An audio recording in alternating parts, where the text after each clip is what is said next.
வணக்கம். வணக்கம். பொதுவாக இந்தியாவுடைய நாடு சுதந்திரம் அடைஞ்சதுலேருந்தே பாதுகாப்புத்துறை, கப்பல் படை, விமானப்படை, தரைப்படை, இந்த 3 படைகளும் இராணுவங்களாக இயங்குது. நாட்டை பாதுகாக்கிற பணியில் இருக்கு. ஆமாம். இந்த 3 படைகளுக்கும் ஒரு தலைவர் நியமிப்பாங்க. அவங்க தான் குடியரசுத் தலைவர். ஆமாம். முப்படை தளபதி அவங்க தான். ஆமாம். அந்த குடியரசுத் தலைவர் கூட ஒரு தலித்தாகவோ ஒரு பழங்குடியினராகவோ வந்துட முடியும். வந்துட்டாங்க. ஆமா. ஆனா இந்த பாதுகாப்பினுடைய அதிகாரிகள் இருக்கிறான்ல, ஜெனரல், அவங்களுக்கு தலைமை. ஆமா, அந்த படை பிரிவுகளுக்கு தலைமையா இருக்கிறான்ல, ஜெனரலா இருக்கிறான்ல, அவன் பாப்பான் மட்டும்தான் இருப்பான். அது என்ன எக்ஸ்ட்ரா குவாலிட்டி அவங்களுக்கு? என்ன இப்ப என்னன்னா, அந்த எக்ஸ்ட்ரா குவாலிட்டியோட போய் பாதுகாப்பு துறையில உட்கார்ந்து இருக்கிற பாப்பான் எங்களுக்கு பாதுகாப்பு வேணும்னு தமிழ்நாட்டுல போராடுறான். என்னங்க பாப்பான்றீங்க? ஆமா, பார்ப்பு வேலை பார்த்தவர்கள் பார்ப்பனர்கள்.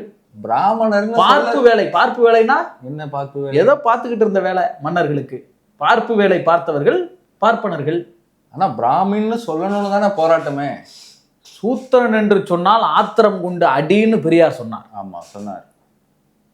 அப்ப பிராமணன்னு சொன்னா ஆத்திரம் கொண்டு அடிக்கக்கூடிய சொல்லாடல் இருக்குல்ல, சூத்திரன்னு சொல்றது, அது இயல்பிலேயே வந்துருது.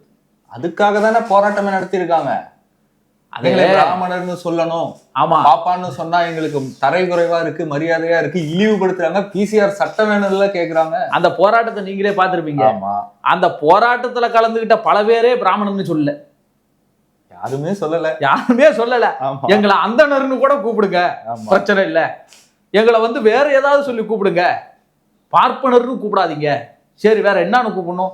பிராமணர்னு தான் கூப்பிடணுங்கிறத கூட உறுதியா அவனால சொல்ல முடியல. ஆமா. ஏன்னா அவனை பொறுத்தவரை பிராமணன்னு தான் இருக்கிறேன்னா எனக்கு கீழே சூத்திரன்னு ஒருத்தர் இருக்கான்னு அர்த்தம். அதுதான் அர்த்தம். அவனுக்கு தேவைப்படுது.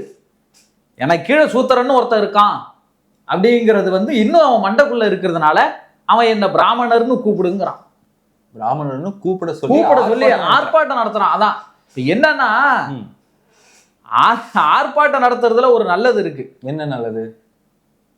காலத்துக்கும் பார்ப்பனியும் செஞ்சு வச்ச இந்த ஆதிக்கம் இருக்குல்ல. ஆமா. கோயில்ல வராதன்னா ஆர்ப்பாட்டம் நடத்துனாங்க.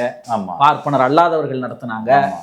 பள்ளிக்கூடத்துக்கு வராதன்னா பார்ப்பனர் அல்லாதவர்கள் பள்ளிக்கூடம் போறதுக்கு நடத்துனாங்க. போராடி தான் பள்ளிக்கூடம் போறாங்க. ஆமா. தெருவுல நடக்காதன்னா தெருவுல நடக்கணும்னு போராடி உள்ள நடக்க முடிஞ்சது. ஆமா.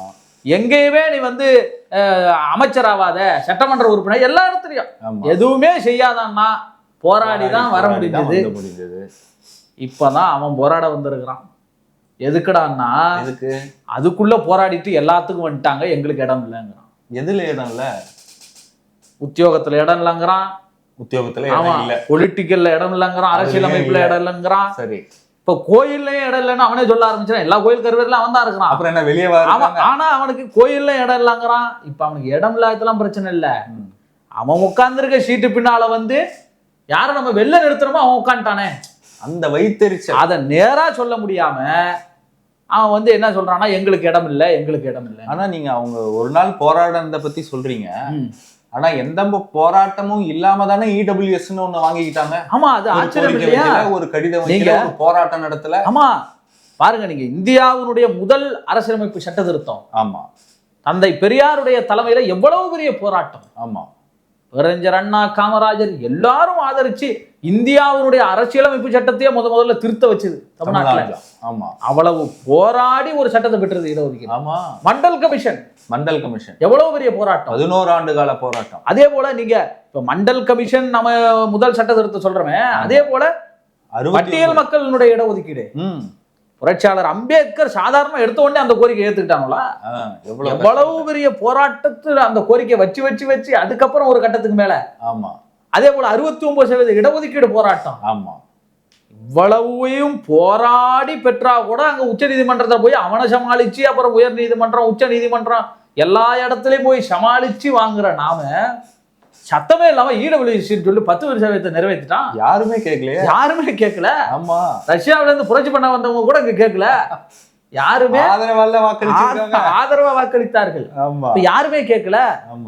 போராடாமலே கிடைக்கிற போது எதுவுமே கிடைக்கலன்னு ஒருத்தன் போராட வரான்னா இந்த மக்கள் நம்புவாங்களா? அப்ப என்ன தேவைக்காக தமிழ்நாட்டுல இவங்க போராடி இருக்காங்க? ஒரு தேவை இல்லை. அவர்கள் இருக்கிற ஒரே வைத்தறிச்சல் என்னன்னா, இந்தியா முழுக்க விஸ்வகுரு இருக்கிறார், ஆமா, ஆட்சி செய்கிறார். ஆமா, இந்தியா முழுக்க நம்ம ராஜ்யம் தான் நடக்குது. ஆமா, ஆமா. இந்தியா முழுக்க நாம நினைச்சா எல்லாத்தையும் மாத்தலாம், எலெக்ஷன் பெட்டி உட்பட எல்லாத்தையும் மாத்தலாம், தூக்கி போட்டு போலாம், எல்லாம் போலாம். என்னடா இந்த தமிழ்நாட்டுல மட்டும் 40 இடத்துலயும் திமுகவே வந்துருச்சே. அது வந்துடுச்சுல நாடாளுமன்ற தேர்தல் அப்பவே 40 இடத்துலயும் வந்துருச்சே. இப்ப என்ன 3 வருடத்துக்கு பின்னாடி போராட்டம்? அது என்னன்னா இப்படியே போச்சுன்னா என்ன நிலைமை? என்ன நிலைமை? ஒரு நிலைமை அதுதான் அதுதான் ஜீரோ தான். அதுதான் பிரச்சனை. அந்த ஜீரோவை ஆமாக்கணும், 2 ஆக்கணும். அதுக்காக நாம எவ்வளவோ இப்ப இந்தியா முழுக்க ஆதிக்கம் செலுத்துறோம். ஆமா, பேருக்கு தான் நரேந்திர மோடி பிரதமர். வேற யாரு? நாளைக்கே இப்ப நீங்க சக்தி வாய்ந்த மனிதர்கள்னு 10 பேரோட லிஸ்ட் விடுது இந்தியா டுடே. ஆமா, பாஜக ஆதரவு பத்திரிகை தான் அது. எல்லா ஊடகங்களும் முக்காவாசி ஊடகங்கள் அங்க போயிடுச்சு. ஆமா, இந்தியாவின் சக்தி வாய்ந்த மனிதர்களை வெளியிடுது. ஆமா, ஒரு நாட்டோட பிரதமருங்கிற அடிப்படையில நரேந்திர மோடி முதல் இடத்துல இருக்காரு. எந்த அடிப்படையில் மோகன் பகவத் RSS தலைவர் 2 இடத்துக்கு வந்தாரு? அது பாசம். அது பாசம் இல்ல, அதுதான் பார்ப்பனியம். பார்ப்பனிய பாசம். ஆமா, அப்படி வந்து உட்கார்ந்து இருக்கிறாருல்ல. ஆமா, எங்க இவர்தான் முதல்ல போடணும். ஏன்னா பிஜேபிக்கு சேர்த்து இவர் தானே இருக்கிறார், இந்த பிராமணர் தானே இருக்கிறார் அவன் பார்வையில. ஆமா, நாம அதை ஏத்துக்கிறதுல பிராமணர்னு, அவன் பார்வையில இந்த பிராமணர் தானே இருக்கிறார். சரி, என்ன முன்னாடி போயிட்டோம்னா மோடி கோச்சு பாருக்கிறதுக்காக என்ன செஞ்சிருக்கான்? 3வது. சரி, மோடியை முதல்ல போடுப்பா, அந்த குழந்தை 2வது போடுங்க. ஆமா, 3வதா அப்படின்ட்டு இவர் வந்து உட்கார்ந்துக்கிறாரு அந்த இடத்துல. அப்ப பாஜகவையும் சேர்த்து இயக்கக்கூடிய அளவுக்கு RSS இயக்கக்கூடிய அளவுக்கு பார்ப்பனியம் இருக்காங்க ஆதிக்கத்துல. இதுவரையும் RSS தொடங்கியதுல இருந்தே பார்ப்பனர்கள் தான். ஒரே ஒருத்தர் தான் நான் பிராமி, அது ராஜ்நாத் சிங். அவரும் வேறு சமுதாயத்தை உயர் சாதியை சேர்ந்தவர் தான். அப்ப இவ்வளவு ஆதிக்கம் செலுத்துறோம், ஆனா தமிழ்நாட்டுல சட்டமன்றத்துக்குள்ள நுழைய முடியலன்னு அழுகுறோம். நீங்க சட்டமன்றத்துக்குள்ள உழையணும்னா மக்கள் பிரச்சனை பேசணும், மக்கள் கிட்ட போகணும், மக்கள் கிட்ட ஓட்டு கேட்கணும். சமஸ்கிருதத்தில கேட்க போறீங்க, தமிழ்ல தானே கேட்க போறீங்க. அப்ப அவன் உங்களை மதிச்சு நீ எனக்காக நின்ற அப்படின்னு ஓட்டு போட்டாதானே சட்டமன்ற உறுப்பினர் வர முடியும். இது என்ன அமைச்சர் பதவியா? நீங்க நிக்கலனா கூட அமைச்சராக கொடுக்கறதுக்கு ஒன்றிய அரசுல. இதத்தாங்க அந்த மாநாட்டுல போய் அவங்க சொந்தக்காரரா இருக்கிற அமெரிக்க நாராயணன் கேட்டாரு.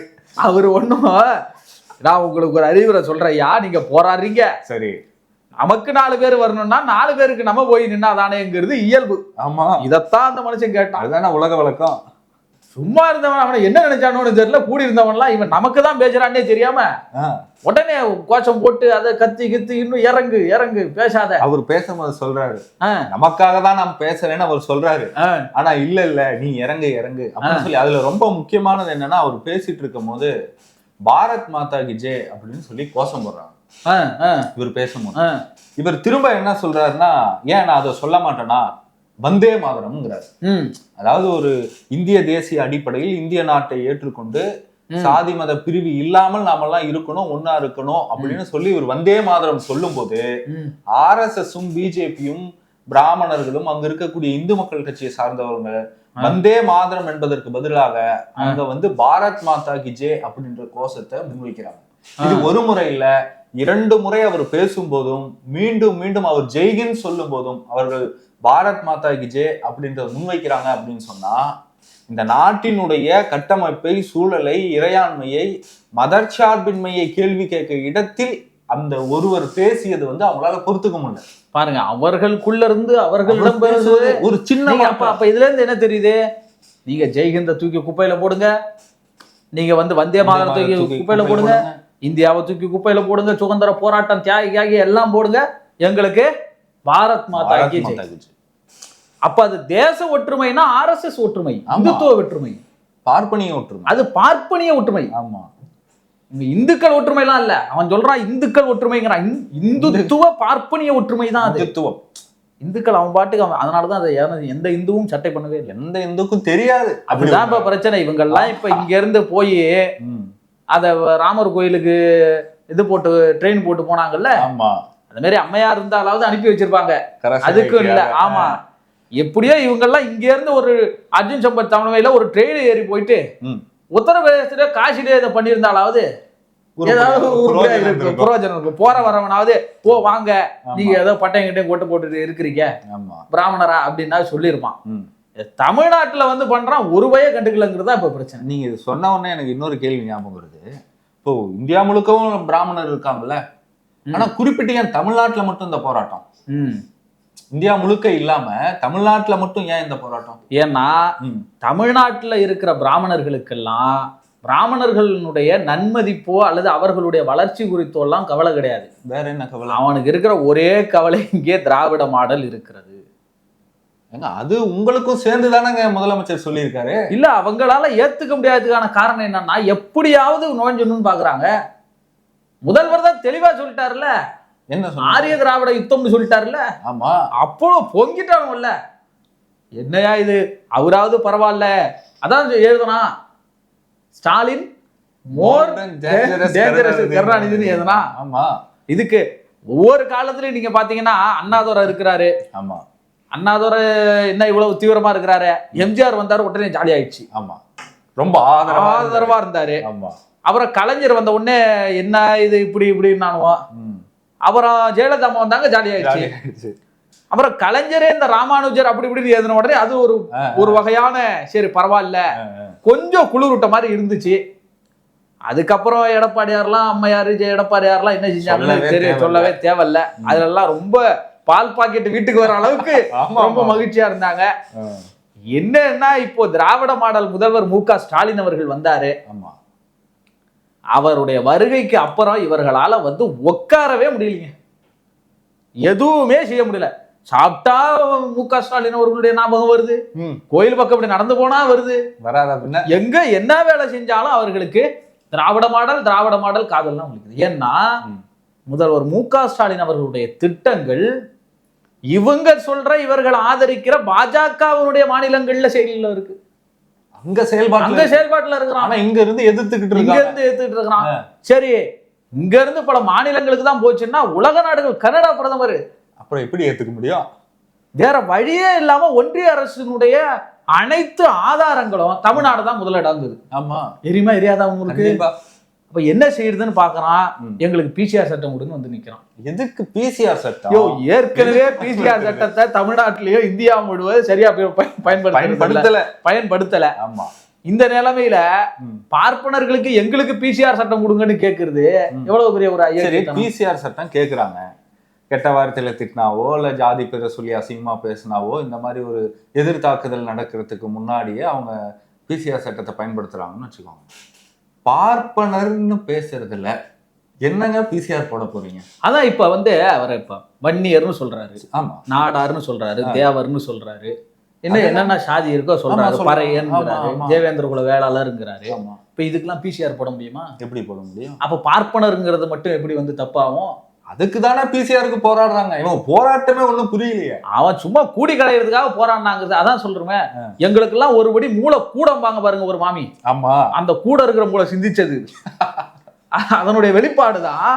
இப்ப வந்து எங்களுக்கு வந்து பிசிஆர் வேணும் அப்படின்னு கேட்டு போராடுறது. அதுவும் அவங்க தலைவர்கள்லாம் பாருங்களேன், அவன் தலைவர் உள்ள வாடகை எடுத்து தான் அடிச்சு வச்சிருக்கான். எந்த தலைவர்கள்லாம்? எல்லாம் பாரதியார்ல இருந்து காமராஜர்ல இருந்து அம்பேத்கர்ல இருந்து அவரையும் எல்லாரையும் எல்லா தலைவர்களும் வாவு சிதம்பரம் பிள்ளையில இருந்து எந்த சாதிக்கெல்லாம் ஒரு தலைவர் இருக்கிறாரோ, யாரெல்லாம் வந்து நமக்கு வம்புக்கு வரமாட்டாங்க அப்படின்னு தெரியுதோ எல்லாரையும் போட்டு வச்சுக்கிட்டான்.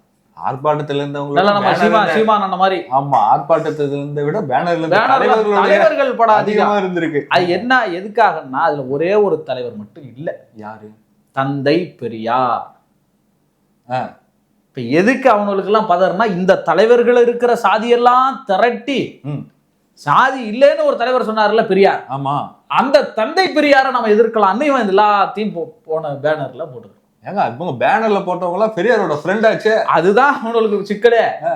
என்னன்னா நம்ம வாவுசி எடுத்து பேசுறோம், படிச்சா பார்த்தா வாவுசி பெரியார் வாழ்க்கை போயிருக்கிறாரு. ஆமா, என்னடா நம்ம இங்க இருந்து புரட்சியாளர் அம்பேத்கரை பேசுறோம், அந்த வாழ்க்கை முழுக்க புரட்சியாளர் அம்பேத்கர் தந்தை பெரியாருடைய நண்பரா இருந்திருக்காரு. ஆமா, காமராஜரை பேசுறோம், காமராஜரை பச்சை தமிழன்னு பெரியார் தான் சொல்லி இருக்காரு.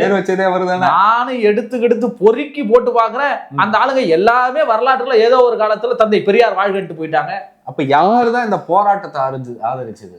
இந்த போராட்டத்தை யார் ஆதரித்தார்கள்னா அந்த இவ்வளவு பெரிய ஒரு ஆர்கனைஸை கூட்டுற அளவுக்குலாம் அவங்கள்ட்ட அந்த அளவுக்குலாம் வந்து கிடையாது. என்ன கிடையாது? எந்த திறமையும் கிடையாது.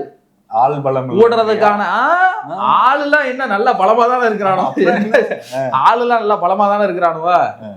நம்மெல்லாம் ஒருங்கிணைங்கிற எண்ணம் அவர்கள்ட்ட ஒரு காலத்துலயும் வராது. ஏன்னா 3ஆம் தேதி ஆர்ப்பாட்டம் நடந்துச்சா காலையில, பிராமணர்கள்னு கூப்பிடுங்க, பிசிஆர் சட்டம் வேணும், பாதுகாப்பு இல்ல, 3ஆம் தேதி நைட்டு சிதம்பரத்தில் அடிச்சுக்கிறானோ பார்ப்பனர்களே. என்ன அவன் தான் சொல்றான் எங்களுக்கு அது ஒரு இதுக்குள்ள நடக்கிற பிரச்சனை, அதனாலதான் கூட மாட்டான். எங்க பிரச்சனை வடகலையா தென்கலையான்ற பிரச்சனை எல்லாம் அதான் வடகலை தென்கலை, அப்புறம் தோசைக்கு, அப்புறம் ஆப்பத்துக்கு, எல்லாத்துக்கும் அடிச்சுட்டு கிடக்குற கூட்டம் ஒன்னா தரலாதுங்கிறதுனால இங்க இருந்து போய் ஒரு அடிமையை கூட்டு வராங்க. அவர்கள் பார்வையில் சூத்திரர்கள். யார் அந்த நல்ல சூத்திரர்? அந்த நல்ல சூத்திரர் யாருன்னா அர்ஜுன் சம்பத். அவர் இந்த அர்ஜுன் சம்பத் இருக்கிறாரு, அவருக்கு வந்து அர்ஜுன்னு நினைப்பு. எந்த அர்ஜுன்? அந்த தேசத்துக்கு மலையெல்லாம் ஏறுவாரு அவரு நினைப்பு. அவர் என்ன பண்ணிட்டு அவர் இருக்கிற ஒரே வேலை என்னன்னா, எங்கெல்லாம் வந்து அவன் கேவலமா நினைச்சா போறான், இந்தா அங்க உட்காரு அப்படி நாலஞ்சேருதான், ஏதோ உருளு நாலஞ்சேருதான், இல்ல கார் பின்னாடி உடையா நாலஞ்சேருதான், எது சொன்னாலும் சரி தன்னை பிரபலப்படுத்திக்கணுங்கிறதுக்காக எதையும் செய்யக்கூடிய ஒரு ஆள் அர்ஜுன் சம்பத். சரி, அந்த பிரபலம் என்ன செஞ்சதுன்னா, இந்த பிரபலங்களை எல்லாம் கூட்டு உட்கார வச்சுக்கிட்டு ஒரு கூட்டத்தை போட்டு பெரியாருக்கு எதிராக பேசுங்க, திராவிடத்துக்கு எதிராக பேசுங்க, என்னன்னு பேசுங்க, நாமெல்லாம் தமிழர்கள்னு பேசுங்க. அவங்கெல்லாம் தமிழர், அவங்கெல்லாம் தமிழர். அப்ப நாங்க அத்தாரிட்டினா நீங்க ஏன் நீங்க அர்ஜுன் சம்பத் மட்டுமா சொல்றீங்க? அப்புறம் காவி சட்டை போட்டிருந்தா அர்ஜுன் சம்பத். சரி, காவி சட்டை போடாம வேற கலர் சட்டை போட்டிருந்தா சீமானு. அவரும் ரெண்டும் ஒண்ணுதானே? ஒண்ணுதான். அவர் என்ன சொல்றாரு, இப்ப நான் வந்து உன் கூடயே சேர்ந்து பண்ணேன்னா ஏற்கனவே தமிழ்நாட்டுல உங்களை ஒரு ரூபாயில மதிக்க மாட்டேங்கிறான், கண்டுபிடிச்சு நான் சொல்ற பொய் ஏற்கனவே கண்டுபிடிச்சிட்டு வேற இருக்கிறான், உன்னோட நான் நேரா வந்து சேர்ந்தேன்னா அவ்வளவுதான். அப்பப்ப திட்டிக்கிறேன், நான் தான் திராவிட திட்டுறேன், அதுல நீ போச்சிட்டு போ, நீ இந்த பக்கம் பண்ணு, நான் இந்த பக்கம் பண்றேன். ஆனா நோக்கம் ஒண்ணுதான், திராவிடத்தை எதிர்ப்பு, பெரியார் எதிர்ப்பு. ஆமா. அப்ப இவன் என்ன செய்யறான்னா, நம்ம தமிழரா ஒன்று தரலுவோங்கிறான், இந்தியரா ஒன்று தரலுவோங்கிறான், இந்துக்களா ஒன்று தரலுவோங்கிறான். யாராவது தரல வேணான்னா யாராவது ஒருத்தருக்கு சொல்லுமில்ல, பெரியார் உங்களை இந்துக்களாக தரலாதீர்கள் என்று சொன்னார் சொல்லு. இவங்களை நீங்க இந்துக்களா திரள்றதுல வந்து யாரு இன்னைக்கு தடையா இருக்கான்னா, திராவிடர் கழகம் தடையா இருக்கு சொல்லு. கருப்பு சட்டை போட்டவன் நீங்க இந்துக்கள் திரள்றத வந்து குறுக்க பூந்து தடுக்கிறான்னு சொல்லு. அப்படி எதுவுமே இல்லையே, உன் கூட தானடா இருக்கிறான். இருக்கிற பார்ப்பனி இந்துக்கெல்லாம் திரண்டுட்டாங்களே, அவ்வளவுதான். அப்ப அதான் சொல்றீங்க, இவ்வளவுதான் சக்தி, அவ்வளவுதான் திரண்டு வச்சிருக்கிறாங்க. அப்ப மீதி இருக்கிற இந்துக்கள் எல்லாம் அவங்களதான் இவங்க சேர்த்துக்க மாட்டாங்கல்ல. அர்ஜுன் சம்பத் மாதிரி எத்தனை பேர் கிடப்பாங்க? இந்துக்களே ஒன்று திரளுங்கள், எல்லாம் திரள்றாங்க. சூடு சொரணை இல்லாமல் அர்ஜுன் சம்பத் மாரி ஒரு 4-5 பேர் கிடைப்பான். அந்த கூட்டம் தான் நேற்று அப்படியே வச்சுக்கிட்டு உப்பேத்திட்டு இருந்தாங்க. வேற எல்லாருக்கும் சூடு சொரணை இல்லாம இருக்குமா? அப்படி சொல்ல அதனுடைய வெளிப்பாடு தாங்க. நீங்க எல்லாம் திரள்ற மாதிரி இருந்தா ஏன் 40க்கு 40 திமுக ஜெயிக்க போகுது?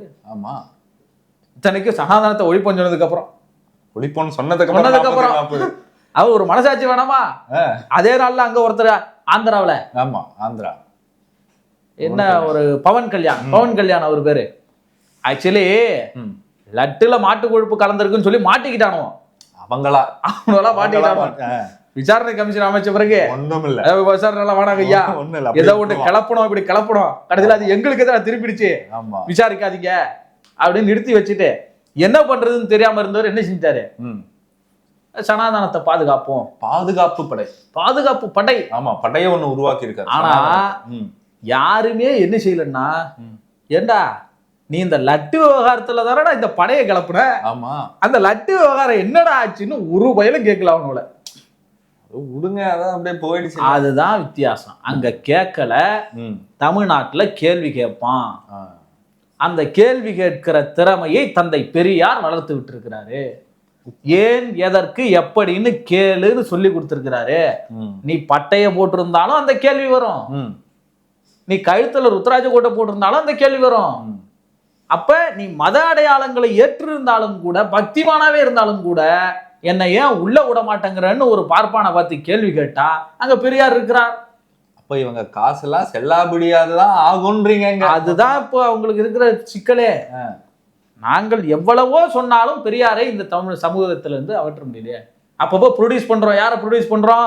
அந்த காலத்துல மாப்போசியை ப்ரொடியூஸ் பண்ணோம், மணியரசனை ப்ரொடியூஸ் பண்ணோம், சீமான் வந்தா சீமான் ப்ரொடியூஸ் பண்ணோம், அர்ஜுன் சம்பத் எல்லாத்தையும் ப்ரொடியூஸ் பண்ணிட்டு இருக்கிறோம். ஆனாலும் எங்க ப்ரொடக்ஷன் இன்னும் வந்து லாஸ்ல தான் போயிட்டு இருக்கு அப்படிங்கிற ஒரு இது இருக்கு. இந்தியா முழுவதும் காங்கிரஸ் எதிர்கட்சியா இருக்கிறவங்க தொடர்ந்து சாதிவாரி கணக்கெடுப்பை வலியுறுத்தி வராங்க. ஆமா, கொடுக்கப்பட்ட ரிசர்வேஷனையே சரியாக பின்பற்றப்படாமல் இதுவரை இருக்கு. ஆமா, 38% இடங்கள் பட்டியலின மக்களுக்கு, பழங்குடியின மக்களுக்கு நிரப்பப்படாமல். ஆமா, 48% இடங்கள் ஓபிசியினுடைய இடங்கள் நிரப்பப்படல. இருக்கிற 27% சொல்றேன். ஆமா, இருக்கிறதே 27%. அதுலயே நீங்க சதவீதப்படி பாத்தீங்கன்னா கிட்டத்தட்ட பாதிக்கு மேல நிரப்பப்படலை. ஆமா. அப்ப எல்லா இடங்களையும் யார் ஆக்கிரமிச்சிருக்கிறான்னா பிராமணிய ஆதிக்கம் இருக்கிறது. அப்புறம் எப்படிங்க இவங்க எங்களுக்கு இதுல பதவி உயர்வுல ஏங்க இவன் இங்க நடத்தின ஆர்ப்பாட்டத்தை இந்தியில டிரான்ஸ்லேட் பண்ணி போட்டு அங்க இருக்கிற பாப்பான் சிரிப்பாங்க. அப்படி? ஆமா, என்னடா பண்ணிக்கிட்டு இருக்கீங்க தமிழ்நாட்டுல? நாம தான் ஆக்கிரமிச்சிருக்கோம். அவங்களே சொல்றாங்க, எங்களை கேவலப்படுத்துறீங்களா ஐயா, நாங்க எங்க இருக்கோம் தெரியுமா, எங்களை ஏதோ ஒரு வார்த்தை, மன்னர்கள் எங்களுக்கு அதை செஞ்சு கொடுத்தாங்க, இதை செஞ்சு கொடுத்தாங்க. இதுல இருந்து என்ன தெரியுதுன்னா, எல்லா மன்னர்களும் எங்களுக்கு சேவை செஞ்சுக்கிட்டு இருந்தாங்க. சேவை செய்வது எங்களுடைய நோக்கம் அல்ல, நாங்க படிச்சு எங்களுடைய வாழ்க்கையை பார்த்து முன்னேறுவோம், உழைக்காம சோறு திங்கிறவனுக்கு இங்க இடம் இல்லைன்னு ஒரு ஆட்சி வந்து சொல்லுது. தமிழ்நாடு சொல்லுது. அதை ஏத்துக்க முடியல. ஏண்டா மன்னர்கள் தூக்கி தூக்கி கொடுத்தானே, அவன் தூக்கி கொடுத்ததெல்லாம் நீ ரெய்டு விட்டு புடுங்கி வைக்கிறிய. எங்களை பார்த்தா நாங்கெல்லாம் ஒரு காலத்துல எப்படி இருந்தவங்க, எங்களை எவனும் கேள்வி கேட்க மாட்டானே. ஆனா உண்மை என்னன்னா இன்னைக்கும் அப்படிதான் இருக்கிறான். இன்னைக்கும் வந்தா சாமின்னு தான் சொல்றானோ. ஆமா, இயல்பிலேயே வந்துருது. எழுந்து நிக்கிறான். ஐஏஎஸ் படிச்சு ஐபிஎஸ் படிச்சாலும் வந்துட்டாருன்னு எழுந்துல நிக்கிறான். கொலைகேஸ்ல உள்ள போறாரு காஞ்சி சங்கராச்சாரி. ஆமா, நீதிபதி எழுந்து நிக்கிறாரு. என்ன கொடுமை, என்ன செய்வது? இப்படி இருந்தா நீதிமன்றம், ஒரு நீதிமன்றத்தினுடைய நீதி. அப்ப அந்த அளவுக்கு உங்களுக்கு மரியாதை கிடைக்குது இந்த சமுதாயத்துல. ஆமா, அந்த மரியாதையை உடைக்கிறதுக்கு எவ்வளவு போராடினாலும் இன்னும் பெரும்பகுதி அது உடைஞ்ச பாடு இல்லை. இந்த மரியாதை கெடுத்துக்கிட்டு தான் ஒருவேளை தெருவில் வந்து நிக்கிறான் போல இருக்கு. உரிமை அவங்களுக்கு தானே இருக்கு, முன்னுரிமை அவர்களுக்கு தான் இருக்கு, சோசியல் பிரிவிலேஜே அவங்க கிட்ட தானே இருக்கு. அதனாலதான் மக்கள் என்ன செய்யறாங்க, ஏண்டா உங்களுக்கு என்ன தைரியம் இருந்தா நீங்க மாநாடு போட்டு பிசிஆர் சட்டம் வேணும்னு கேட்பீங்க. ஆமா, நீங்க கூட்டமா ஆர்ப்பாட்டம் நடத்தி எங்களுக்கு வந்து பாதுகாப்பு இல்லைன்னு சொல்லுவீங்க. அப்படி என்ன பாதுகாப்பு தமிழ்நாட்டுல இல்ல? தமிழ்நாட்டுல என்ன பாதுகாப்பு இல்லைன்னா, அவர்களை பொறுத்தவரை எல்லாத்துலயும் நாங்க உட்கார்ந்து இருந்தோம், இப்ப எங்களால பரப்பையிலன்னு சொல்ல முடியல, வண்ணானேன்னு சொல்ல முடியல, உன் குலத்தொழிலை செய்யடான்னு சொல்ல முடியல, அப்ப சாதி சொல்லி கூப்பிட முடியல, நாடாம் பயில தெருவில் நடக்காதரா, இதெல்லாம் அவன் பயன்படுத்துறது. இதெல்லாம் ஒழிச்சுதான் இன்னைக்கு எல்லாரையும் மனிதர்களாக மாத்திருக்கு திராவிட இயக்கம். அவனை பொறுத்தவரை அவன் பார்வையில சொல்றேன். இது ஒண்ணும் இப்ப நாம உட்காந்து பேசுறோம்னு இல்ல, அவன் தானே இப்ப எல்லா வீடியோக்கள்லாம் வருது இல்ல, அவன் குலத்தொழிலை செய்ய சொன்ன, ஒரு வண்ணாம்பயலை பார்க்க முடியல, ஒரு நாடாம்பயலை பார்க்க முடியல, இப்பயும் சொல்றாங்க. பார்ப்பனர் உட்காந்துக்கிட்டு டிவி முன்னாடி உட்காந்துக்கிட்டு சொல்றே வரல. சரி, பிஹேவியர்ன்ற பேச்சு அதுல இருந்து தானே வருது. பாஜகவை சேர்ந்த குஷ்புக்கு ஆமா சரி லாங்குவேஜ்ங்குத. ஆமா, அப்ப இந்த உளவியல் இன்னமும் இருக்கிற போது அவங்களுக்கு இதெல்லாம் இப்ப சீர்கட்டு போச்சு. பேச முடியல. ரொம்ப வருத்தமா இருக்கு சமூகத்துல. இந்த ஏபிவிபியை சேர்ந்த ஒரு ஆளு போன வருஷம் புரட்சியாளர் அம்பேத்கருடைய அரசியலமைப்பு சட்டத்தை கொடுத்து அவர் எழுதுனது கொடுத்தோம், அவர் ஒன்னும் செய்யல, ராஜேந்திர பிரசாத்ங்கிற பார்ப்பனர் தான் எல்லாம் செஞ்சாரு அப்படின்னு ஒரு இழிவா சில வார்த்தைகளை போட்டாரு. ஆமா, நான் பிராமணர் சொன்னா வேத வாக்கு, பிராமணர் சொன்னா கடவுளுக்கு மேலான சொல்லு, எனக்கு இவ்வளவு பெரிய பிரிவிலேஜ் இருக்கு இதுல மனு தர்மத்துல, ஆனா புடிச்சிட்டு போய் உள்ள போட்டீங்க, ஜெயிலே போட்டாங்க. அதுவும் அந்த நீதிபதி அம்மாட்ட போய் அம்மா என்ன விட்டுருமா வயசாயிச்சுன்னு கெஞ்ச வச்சுட்டீங்க. எல்லாரும் கேட்கற மாதிரி மன்னிப்பு கேட்டாங்க. இப்ப என்னன்னா, இந்த மாதிரி நாங்கெல்லாம் பேசினா லோகம் கெட்டுருச்சுன்னு சொன்னா, சாதி வேலையை நீ பாருன்னு சொன்னா, சாதி சொல்லி உன்னை திட்டுனா எங்களுக்கு அந்த திட்டுற சுதந்திரம் இல்லாம புடிச்சிட்டு போய் ஜெயில போட்டுறீங்க. அதுக்காக உங்களை மீண்டும் நாங்க திட்டுறதுக்கு, உங்களை மீண்டும் வந்து எங்க தெருவில் வேலை செய்ய சொல்றதுக்கு, உங்களை உங்க சாதி தொழிலே செய்ய சொல்லி எங்களுக்கு சேவை செய்ய சொல்றதுக்கு, உங்களை கேள்வியே எங்களை கேட்க கூடாதுன்னு சொல்லி அடக்கி வைக்கிறதுக்கு, எங்களை இனிமே பாப்பான்னு கூப்பிடாத, எங்களுக்கு பிசிஆர் சட்டத்துல பாதுகாப்பு வழங்கிடு, பாதுகாப்பு வழங்கிட்டோம்னா நாங்க சொல்றதை யாரும் கண்டுக்க மாட்டாங்க, இன்னும் எங்களுக்கு வசதியா போயிடும், ஏன்னா எங்களை யாரும் கைது பண்ண மாட்டாங்க, ஏன்னா நாங்களே வந்து ஒடுக்கப்பட்டு ஓரம் கட்டப்பட்டு தனியா இருக்கிறோம், எங்களுக்கு எதுவும் கிடைக்கல, அதனால எங்களுக்கு இதை இப்படி மடைமாத்தி விடுங்கன்னு ஒரு நாடகத்துக்காக நடந்த போராட்டம். அதனாலதான் அங்க நடிகர்கள் எல்லாம் பாத்தீங்களா, எல்லா நடிகர் தானே வந்து, நடிகை கஸ்தூரி, நான் இன்னைக்கு நடிக்க பொழப்பே இல்லைனாலும் பரவாயில்ல நான் பேசி ஆகுவான்னு இல்ல, எல்லாம் பொழப்பு இல்லாததுனாலதான் பேச வந்தாங்க. அங்க வந்து பொழப்பே இல்லைனாலும் பரவாயில்லன்னு மதுவந்தி போன்றவர்கள் எல்லாரும் வந்துங்கண்ணா. அதை பத்தி ஒரு மாற்று கருத்தும் கிடையாது, ஏற்கனவே எல்லாம் பேசிக்கிட்டு இருக்கிறதுங்க தான். என்ன இந்த கஸ்தூரிக்குன்னா, தெலுங்கர்களை வந்து 300 ஆண்டுகளுக்கு முன்னாடி மன்னர்களுடைய அரண்மனைக்கு வந்து அவங்களுடைய பெண்கள்லாம் சேர்த்து சேவை செய்ய வந்தவங்க, அவங்களையே நீங்க தமிழருங்கிற போது நாங்க எங்களை ஏத்துக்க கூடாதான்னு சொல்றாங்க. தமிழர்னு நீ தான் ஏத்துக்க மாட்டேங்கிற, ஆமா, தமிழ்தாய் வாழ்த்தை ஏத்துக்க மாட்டேங்கிற, முருகனை ஏற்றுக்க மாட்டேங்கிற, ஏதாவது ஒரு பார்ப்பனர் தன்னுடைய பிள்ளைகளுக்கு முருகன்னு பேரு வை, மாரியம்மன்னு பேரு வை, மாரியம்மன்னு பேரு வை, வீரன்னு பேரு வை, சுடலை மாடன்னு பேரு வை, ஏன் வைக்க மாட்டோமா? வச்சிருங்க நீங்க, அவ தமிழர் தான், அதுவும் கடவுள் தாங்க, நாங்களும் தமிழர் தான். அண்ணன் சீமான் கண்டுபிடிச்சு சொல்லுவார் பாருங்க, என்னன்னு, அவன் கிருஷ்ணன்னு சொல்லியிருப்பான், ஆமா, இவன் எங்கேயாவது தோண்டி எடுத்து மாயோன்னு சொல்லுவான். அந்த மாதிரி ஏதாவது தமிழை கடன் வாங்கியாவது வை, ஆராய்ச்சி பண்ணியாவது. அப்ப இவங்க தமிழை ஏத்துக்கிறது இல்லையே, அப்புறம் எப்படி தமிழரா இருக்க முடியும்? முருகனை ஏற்றுக்கொள்வதில்லை, தமிழில் மந்திரத்தை ஏற்றுக்கொள்வதில்லை, தமிழ் பெயர்களை ஏற்றுக்கொள்வதில்லை, தமிழ் மொழிதான் மூத்த மொழி என்பதையும் ஏற்றுக்கொள்வதில்லை, சமஸ்கிருதம் தான் மூலம்ன்றான். இப்ப சமஸ்கிருதம் தான் மூலங்கிறவன் எப்படி வந்து தமிழனாக இருக்க முடியும்? இது இல்ல. அதனாலதான் சமஸ்கிருதம் தான் மூலங்கிறவன் தமிழனா இருந்தா எவனும் கேள்வி கேட்க மாட்டான், அவனால தமிழனாக ஏற்றுக்கொள்ள முடியும், அவனால் திராவிடன் என்று ஏற்றுக்கொள்ள முடியாது, அந்த இதுக்குள்ளதான் வர முடியாது அவனால. அதனால நம்ம தமிழ்ல நின்று நாமளே எதிர்த்து நாமளே ஒரு இதுவா இருக்கு. அதுக்குதான் அண்ணன் சீமான் வந்து வேறொரு வகையா உதவி பண்ணிட்டு இருக்கிறாரு. இவங்களும் தமிழர் தான், ஆமா, பார்ப்பனரும் தமிழர் தான். சரி, அந்த தமிழர் என்ன செய்வாங்க? அந்த தமிழர் சமஸ்கிருதத்துல மந்திரம் ஓதுவாங்க, வேற ஒண்ணும் செய்ய மாட்டாங்க. அப்ப ஓட்டு கேட்கும் போது எதுல பேசுவாங்க? ஓட்டு கேட்கும் போது தமிழ்ல கேட்பாங்க. ஏன் இப்ப நான் தமிழர் அண்ணன் சீமான் அவர்களுடைய கட்சியை சேர்ந்தவர்கள் எல்லாம் தெலுங்குல போய் ஓட்டு கேட்கலையா, ஹிந்தியில போய் ஓட்டு கேட்கலையா? அவங்க வந்தேரியன்ல சொன்னாரு, வந்தேரி எல்லாம் வந்து ஓட்டு கேட்கும் போது எல்லாம் எதுவும் தெரியாது. அந்த மாதிரி இவங்க பார்ப்பனர்கள்லாம் பத்திரிகை நடத்தினா தமிழ்ல நடத்துவாங்க, மேடையை பிடிச்சி பேசினா பேசுவாங்க. ஏன் சமஸ்கிருதத்துல பேசி விட்டு போ, யாரு வேணாங்கிறா? அதுதானே எதிர்பார்க்கிறோம். இப்ப நாங்க எங்க தாய்மொழியில பேசுறோம், நீ தாய்மொழியில பேசிட்டு போ. ஆமா, ஒத்துக்கணுமே, தாய்மொழி எங்களுக்கு தமிழ் தான், நாம ஒத்துக்கிறது போல சமஸ்கிருதம் எங்க தாய்மொழி நீங்க ஒத்துக்குங்க. அப்ப சமஸ்கிருதம் ஒத்துக்குன்னா எப்படி தமிழர் ஆக முடியும்? தமிழர் ஆக முடியும்.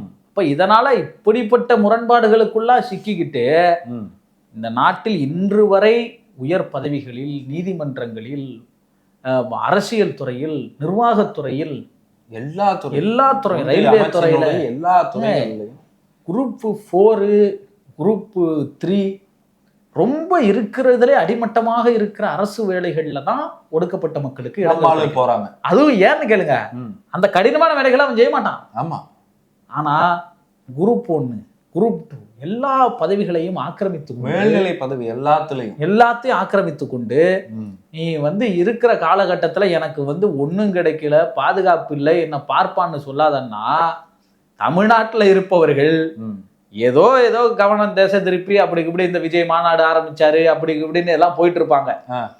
எங்கேயோ போற மாதிரியாத்தான் ஏன் மேல வந்து ஏறாத்தான்னு ஒரு பழமொழி இருக்கும். அப்படி என்ன பண்ணிட்டானு, ஒரு கூட்ட அர்ஜுன் சம்பத்லாம் ஒரு ஆளுன்னு நினைச்சு, நீங்க எங்களுக்கு பாதுகாப்பு அரணாக அனுமனுக்கு இது ராமனுக்கு அனுமன் நின்ன மாதிரி எங்களுக்கு வந்து நில்லுங்கன்னு கூட்டு போயிட்டு தமிழ்நாட்டுல இருக்கிறவன்லாம் என்ன பண்றான்னா, நல்லா வைரலா ஒரு கண்டென்ட் கிடைச்சிக்கிச்சு, அவன் முன்னையாவது பார்ப்பான்னு கூப்பிடாம இந்த சனாதான கனாதானன்னு ஏதோ உறுத்திட்டு இருந்தானுவ. ஆமா, இப்ப எல்லாம் வளைச்சு வச்சு பார்ப்பான்னு சனாதானத்தையே மறந்துட்டு சொல்றாங்க. பார்ப்பனர்கள் பார்ப்பனத்தி ஏதோ ஒரு பேர்ல மானியம் எல்லாம் சொல்றாங்க. அதுக்கு ஆமா, அந்த மானியங்கள் எல்லாம் சொல்லி ஆமா எடுத்து வரலாறுகளை தோண்டி போட்டா எதுக்குடா கூட்டம் போட்டோன்னு அவன் நினைச்சுக்கிட்டு பேசாமலே இருந்திருக்கலாமே. சரி, இந்த காலத்துல தான் நமக்கு, அந்த காலத்துல ராமசாமி நாயக்கர் காலத்துலதான் நமக்கு இவ்வளவு பெரிய நெருக்கடி இருந்துச்சு. இதோ அஜித் சம்பத் போன்ற தலைவர்கள் எல்லாம் வந்துட்டாங்கன்னு நம்ம நினைச்சிட்டு இருந்தா இவன் ஒண்ணுமே இல்லை போல இருக்கடான்னு அவங்க நினைக்கிற அளவுக்கு இன்னைக்கு தமிழ்நாட்டு மக்கள் தெளிவாக இருக்கிறார்கள். பார்ப்பனியத்தை எதிர்ப்பதில் மிக தெளிவாக இருக்கிறார்கள். அந்த தெளிவு இருக்கிற வரை நீங்க உங்களுக்கு ஒரு மாய தோற்றம் போல தெரியும். எங்க பெரியாருக்கு ஆள் இருக்கிறாங்க, 4 கருப்பு சட்டை இருக்கிறான், 2 பேர் தான் இருக்கிறான், தமிழ்நாட்டுல ஃபுல்லா கோயில்ல தான் கூட்டம் அலமோதுது. ஆனால் இந்த மக்களின் சிந்தனைகளில் பெரியார் ஊடுருவி இருக்கிறார். மக்களினுடைய ஒவ்வொரு வளர்ச்சியிலும் ஒண்ணும் இல்லைங்க, ரொம்ப சுலபமா சொல்றேன். இப்ப வட மாநிலங்கள்ல ஒரு குடும்பத்துல வறுமை இருக்கு. அந்த குடும்பத்துல வறுமை இருக்குன்னா அப்பா அம்மா வேலைக்கு போறாங்க. பிள்ளைகளுக்கு 12 வயசு 6 வயசு 8 வயசு அந்த வயசுல என்ன செஞ்சிருவாங்களா, வீட்டுல சாப்பாட்டுக்கு வழி இல்லமான்னு வேலைக்கு அனுப்பிச்சிருவாங்க. கூட வா, நீ ஒரு வீட்டுக்கு வேலைக்கு போ, நான் ஒரு வீட்டுக்கு வேலைக்கு போறேன். ஆனால் தமிழ்நாட்டுல அதே வறுமை இருந்தாலும் நான் போய் டபுள் டியூட்டி கூட செய்யறேன், ஆனா என் புள்ள பள்ளிக்கூடம் போட்டுன்னு இருக்காம இருங்க. அந்த சிந்தனையில் பெரியார் வாழ்கிறார்.